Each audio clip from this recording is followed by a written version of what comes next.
Hey, Jimmy Hats, how y'all doing? Jimmy Long time no Hats. see. Obviously, we're shilling again for the algorithm, so we gonna let you guys know that we're gonna be talking about Jimmy Dore in this video. So, Mhm. the engagement will be really high, but we're also going to give you a deep, dark secret about Jimmy Dore and a lawsuit coming up allegedly at the end.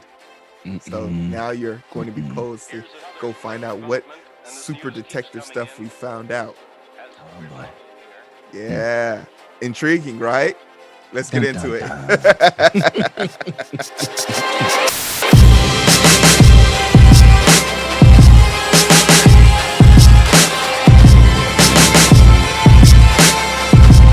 Welcome to another episode of the Identity Booth, where we like to troll people for the fun of it and let them know bro. We do. It's the internet. all those Jimmy hats coming to the booth. Thank you so much for joining us. As always, as your host, Heero, and the boy wonder, ET Facts. We appreciate you guys joining us for this podcast setting that we're going to be talking about tropes, and not only just tropes, but understanding Discord in a sense, because me and Eric have been admittedly getting a lot more attention lately.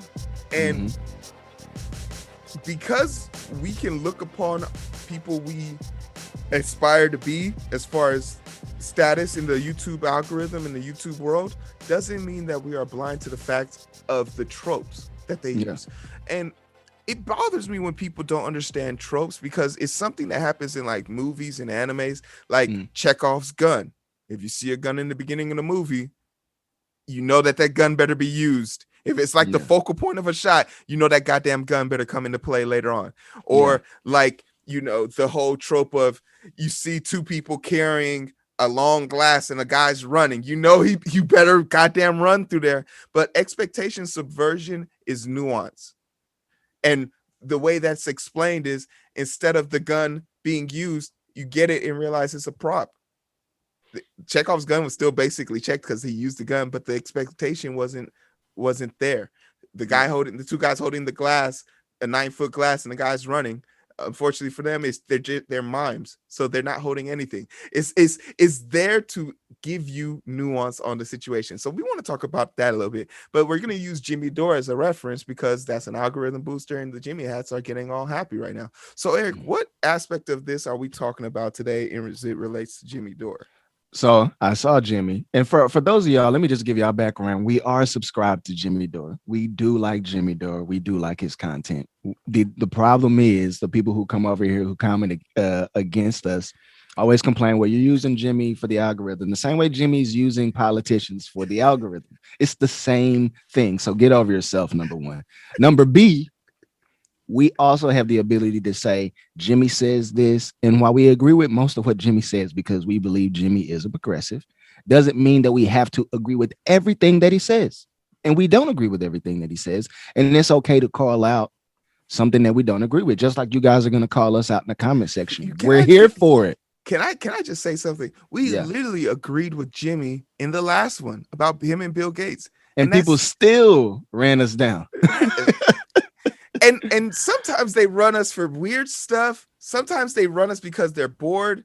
But Yeah. Yeah. as we quickly are, me and Eric are quickly finding out about the demographic of people who choose to run us down, because we have analytics now. We have the numbers, and we'll talk about this, but Yeah. we believe it's something else. But let's talk Yeah. more about the tropes before we get to that. Yeah. So the video that I was talking about was Jimmy again was back on his AOC train. And he what he was talking about was AOC and basically her capitulation to the Democratic Party in regards to the stimulus bill that was passed. And he was showing a video. It was a personal video. I think she put it up on Twitter or IG or something.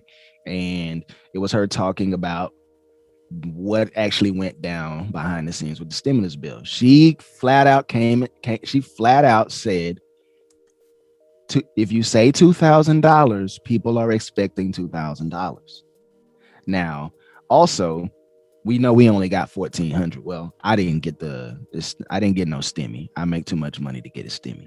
So I didn't get a stimmy. But for those of you who needed the stimulus, you're supposed to get 2,000 because that's what we said, not this 1,400 on top of the 600 that came from the previous administration's passing.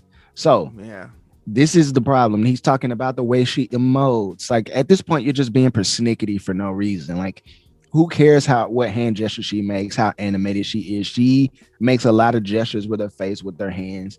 Most people do. They when they're being expressive. Number two, she's giving background on the things that she knew she could push. I'm not making an excuse for AOC. I am not necessarily a big AOC fan. What I am a fan of is some of the progressive ideals, and it's not a lot. It's not a lot, but the things that I am concerned about was the $2,000. There's people who needed the $2,000. There's people who are getting ready to get kicked out of their house. Instead of talking about how trash the bill was, you talk about AOC not using her power. You didn't talk about Rashida Tlaib. You didn't talk about Pelosi this time. You didn't talk about Ilhan Omar. You didn't talk about Cori Bush. And you know why he didn't talk about any of them? Because AOC is the most high-profile progressive in our government right now.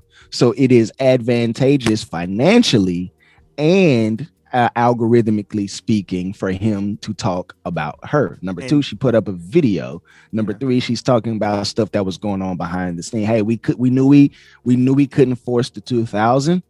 So what did we do? We said, hey, we need to make sure we have dependents written into this bill. Okay, again, this is not something she can just ramrod through. And I think it's really easy to armchair quarterback the situation from the outside after things have already gone down. Calling her an establishment Democrat, she very well may be. I don't know. I'm not gonna. I can vouch for her. She's not. I see. You can, but you see, the thing is, bro, you can say that, but you really don't know because you're not in her inner circle. I do know. I do know.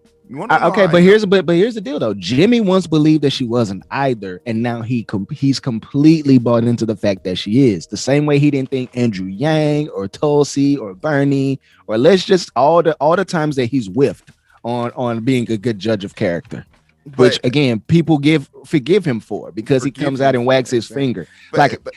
Go ahead, bro. And I'll say to the first point about the amount of power that is perceived, because AOC is the most high profile one. Even though I have here Cori Bush, who's new and is working her way onto the counselor, onto certain administrative boards and stuff like that. But then let's take Ilhan Omar, for example, who's on, if not as many, or just one or two less than AOC. So she would be able to bar, but it's not.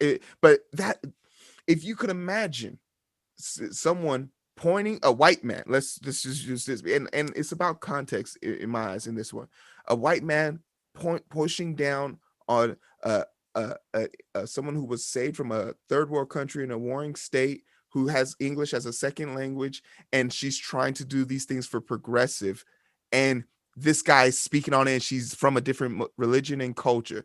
That doesn't look as good. But to do it to a girl from Queens, New York, the Bronx, it's a lot safer. So context is key here. I will, and once again, you have to understand that Jimmy's a performer first. He's a comedian. He's a performer. His job is to get you riled up because that's what makes you buy tickets. Now, to push into why I think that AOC is more progressive leaning and is not a center Democrat is because she openly bucks at the system. And her ability to come out in the open and give us a backdrop on what actually happened is further proof to me. Now, do I see every bill she's written on, everything she signed on? No. But to push now forward into the bill itself. And this is where you have to ask the questions. If AOC and the Progressive Caucus refuse to sign the bill, who does that look bad on? When $2,000 is super important. It is super important that people keep their promise. But there are families who will die tonight if they don't get the $1,400.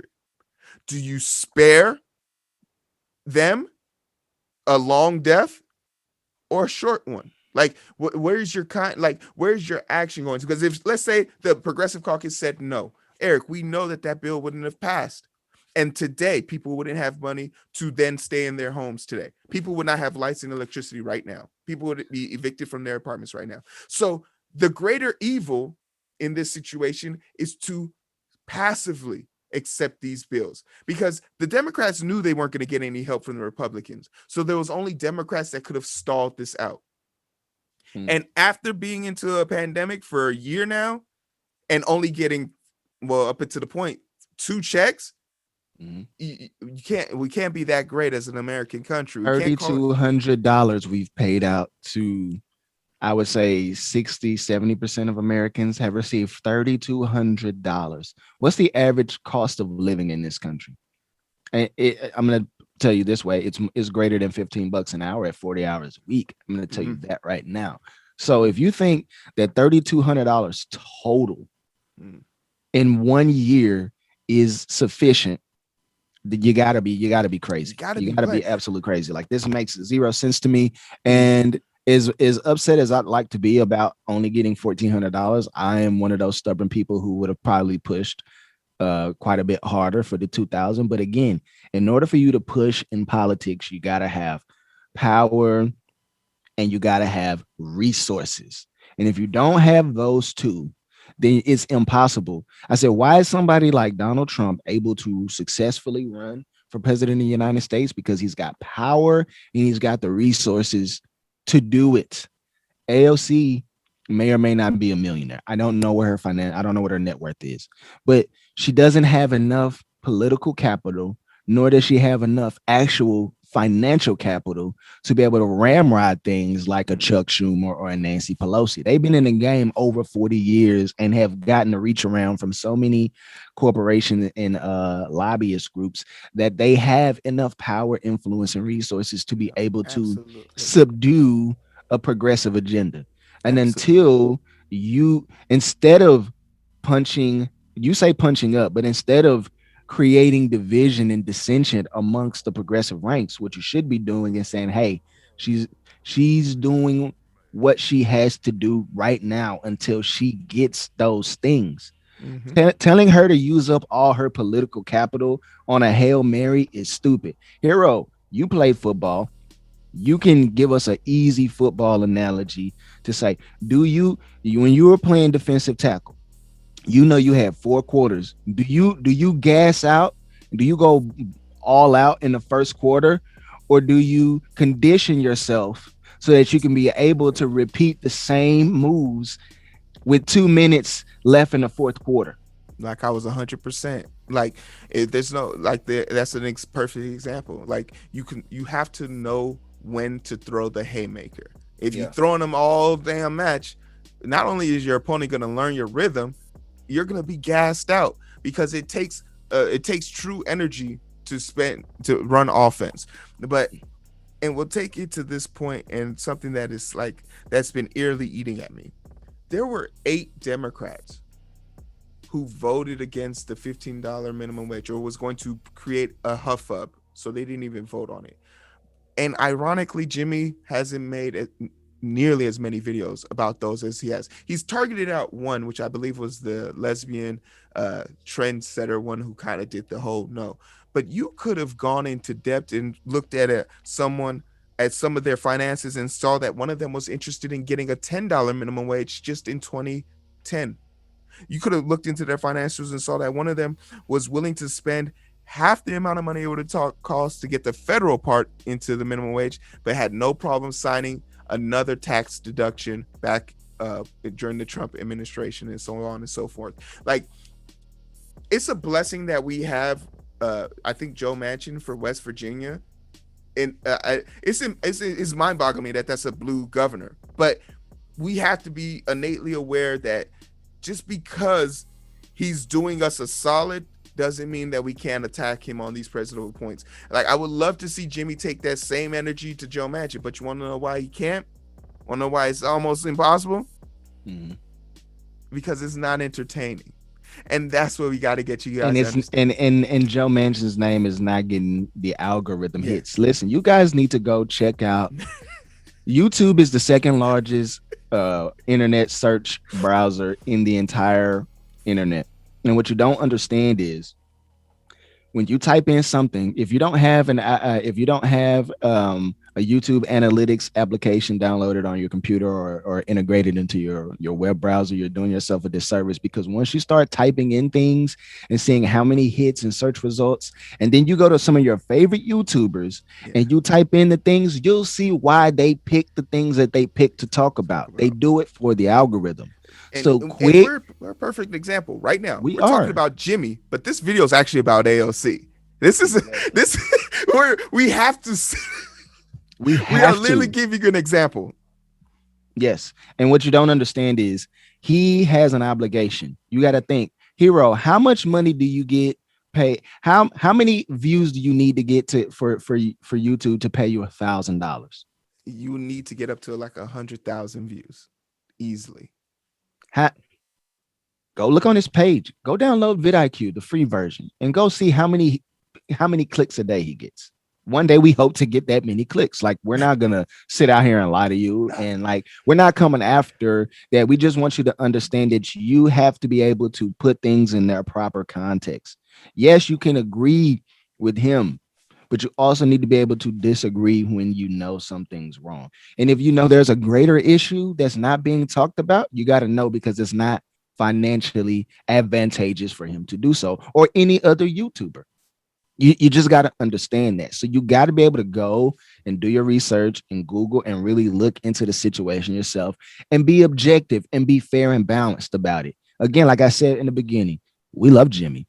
We admire his work on YouTube. We love how thorough he is. When he gets his teeth into something, he gets his teeth into something, The and Bill we Gates admire story that. was amazing. We love the Bill Gates It story. was We amazing. love Bill Gates. We love the guests. We love Aaron Matei he has on there. We love Glenn Greenwald. We like Matt Taibbi, and what's my other guy? Dang it. He's got a Substack too, and I forget his name. He was actually the guy that was in the Bill Gates store. Yeah, he did the Bill Gates story. When I think of really his like name, that guy. it'll pop up on the screen now. Yeah. But no, man, we love that he actually has investigated his inner circle. Like, we appreciate that about him. We admire him, but what we can also step back and say, hey, if this is our agenda, and especially all you Jimmy hats who come over and say this, the progressive agenda is the agenda but these people are either we want to label them moderates, we want to label them neocons, we want to label them fakes and liars. But all politicians, I won't say all, but the majority of politicians are fakes and liars. This is just all smoke and mirrors. It's all look over here, like not over there, sleight of hand, sleight of mouth, for real, for real. And ultimately, you can't pay attention to what politicians say, only what they do. And that's one of our biggest things over here on the Identity Booth. If you're listening to what they say and you get angry because they do something different, that's your fault. You should have known better. Expecting a politician to keep a promise, while as altruistic as it is and common sense as it is, it's also completely ignorant if you think that's going to actually be able to happen. There is a game behind the game, and you don't get to see it. So all you have is what they allow you to see. And if you're making your judgments of people based on that, you're going to be disappointed every time. Why do you think Jimmy was disappointed in Tulsi and Andrew Yang and Bernie and AOC? These are all people that he had on his show, and all people that he berated when they did the opposite of what they said. Like, he knows better. He knows better. This dude's 55 years old. He knows better. But again, he really wanted to believe these people were doing the things he wants. And so now he's spending his time. Notice, he doesn't really talk about Tulsi, because Tulsi's not a limelight. He's not talking about Andrew Yang, but he does talk about Bernie, and he does talk about AOC. You know why? Because they're big names. And he's disappointed that he believed in them, and then they failed. In his mind, they failed him. And so he's taking his time on his platform to attack them. Every time they say or do something, here he comes on the offensive. I got no problem with that. I say go for it. If they're wrong, call them out. They're wrong. But you also got to understand from his point of view that all of you guys who follow him, that there is some nuance in these situations. And again, because you're not privy to it, I'm not privy to it, I always have to step back. Doesn't mean I got to like it, but I do have to step back and ask myself, is there something that I'm not seeing from this person's perspective? And because I don't have access to AOC like that, I have to I have to give a person the benefit of the doubt that they truly intend to do right by me until they don't anymore. And so that's really all that you can do. Again, and if you don't like the way she's representing you, tell her. If you're one of her constituents, primary the crap out of her, get her freaking out of here. Honestly, I think she said this was her last time anyway. So why are you wasting your time? We need to be talking about the next person. If she's truly not going to go for re-election, we need to be raising up the next person, building them up, making sure they're going to do what we actually need them to do. No, I think ultimately what it comes down for me, and to put the bow on this, is Jimmy can say whatever Jimmy wants to say. He's still third party. He just like me and Eric, he might have the ability to interview some of them. I'm pretty sure if me and Eric put in the effort to go find someone to interview, we could get somebody on a small YouTube channel. But ultimately, he's still third party, and he's just a comedian. So he has to tell the stories that he's being told. But ultimately, that's our perspective on it. That's like our little thing on it. But for all you Jimmy hats that made it to the end and are waiting for that piece of secret information that I promised you about an allegation that was being thrown at Jimmy Dore. Well, the allegation is, wait, before we get into that, let's talk real quick about the demographics of the people who are watching this right now. Because we noticed that this channel is traditionally ran by Black women. Black women have been fans of our channel for a long time, and because they get to look at us. Well, yeah, of course. I mean, once again, pose. Like we are the epitome of beauty. So we have the ability to say, like, we appreciate the women, and hey, we love you too in the booth. But yeah, and no swag, no beef, guys. Yeah. More me than you, but Eric, but like, hey, appreciate you guys. Thanks for coming through. Yeah. But Eric's taken. But the thing that we notice about the Jimmy Dore videos that's eerily, is that they are almost specifically dominated by white men. And they're between the ages of, our normal demographics like 23 and to like 35, but this one's like 35 and up. It's just a bunch of old middle-aged white dudes on our channel. Now, me and Eric aren't saying anything here, but we do find it strange that you guys have a lot of time and energy for us, man. Like, and no actual real pictures, just avatars and names. Yeah, like, hey, we appreciate you guys coming through, but we're just saying, like, you know what we're saying.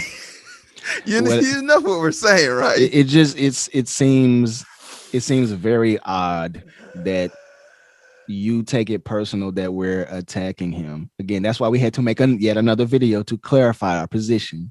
We love Jimmy, but we also can see through what he's doing. The problem with most people on the interweb, they can't see through that. Because why? Is because you're too emotionally invested into it. And so he resonates so much with you that you just blindly accept. The majority, not all, there are some very smart people who watch Jimmy.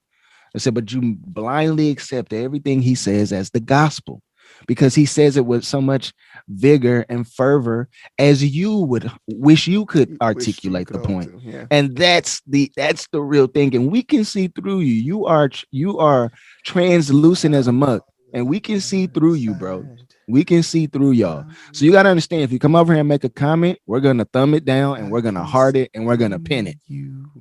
I'm just going to let you know. And if it's a really, really good comment, we're going to give you the thumbs up and we're going to heart it and we're going to pin it. So please go down in the comment section and be as offensive as you possibly can. I promise you we'll heart it and we'll pin it, and everybody will get to see what you posted. Or don't think for a second that we're afraid to respond to you in the comments, because we're not. And to all the people that we like, and once again, we are manipulating the system. It's engagement for us. This is easy. It's like, like there's a guy right now who's been waiting 17 hours for Eric to respond to him. So it's like, it's easy for us. He's literally been counting the hours. But we're just saying, hey, if you claim to love Jimmy and think that you're a progressive and think, you should see me and Eric and be ecstatic, because you don't see people like me and Eric on the YouTubes. Me and Eric are almost an anomaly. I don't think there's ever been a combination as great as us. And if they are as great as us, they're not as good looking at us. Don't ask me, ask your mama. But for all it's worth, I appreciate you, Jimmy Hassan. Now I'll give you that long awaited piece of information, inscription information. I have here some legal documentation that basically states that this is the identity booth, and we thank you so much for joining us. Leave all your comments and trolls in the description below. Jimmy Dore will be down there talking with you guys in person, letting you guys know that he supports our type of reporting and media and joking and trolling, and this is all perfectly normal. But if that's not enough to slap your knees and make you all happy, you could go ahead and sign up for the run. Sign up is basically us raising money for the Endurance 24 challenge. It is for Altenberg and Russo, who are the teachers of the illustrious District 215 Thornton Fractional North. Shout out to the North. It's a high school in Illinois, and they're raising money for underserved kids who have endured a lot this year. So they're going to be running 24 miles in 24 hours, and we're going to be live streaming the event. And if you Jimmy hats, you guys got good jaw skills, but do y'all got good running skills? If you can run the 24 miles, join us, and we'll be tracking everyone who decides to run, and we'll be live streaming it so you can join us and hang out with us. We got a few sponsors. Our goal is to raise $10,000. As a channel, our goal was to help raise $10,000. So we're going to be checking off one of our 5 pillars of the booth for us. So we're super excited about that. I like to think that we have a good community here. Me and Eric really enjoy and love this. Yeah. Like, we truly love this shit. We spend and this is a part of the video, but we spend countless hours just talking about how great it is that we have a channel that people talk to us, people respond to us, people watch our videos. Some of our videos get hype, some of them don't, and we get to just talk about how that works, that system. It's really a joy. So there's nothing, I'm here to tell you guys, there's nothing you could do to break our spirits. There's nothing you could do to break our stride. Me and Eric have endured way more than comments in the comment section. So we appreciate you guys being here. Thank you so much. And Eric, oh yeah, they can find us. This is usually Eric's part, so I'm messing it up. Shorty on my line and we fuss and fight. Seems like every night. Don't care who's wrong or right. I hope the end is sight. Slow it down and we can catch the vibe.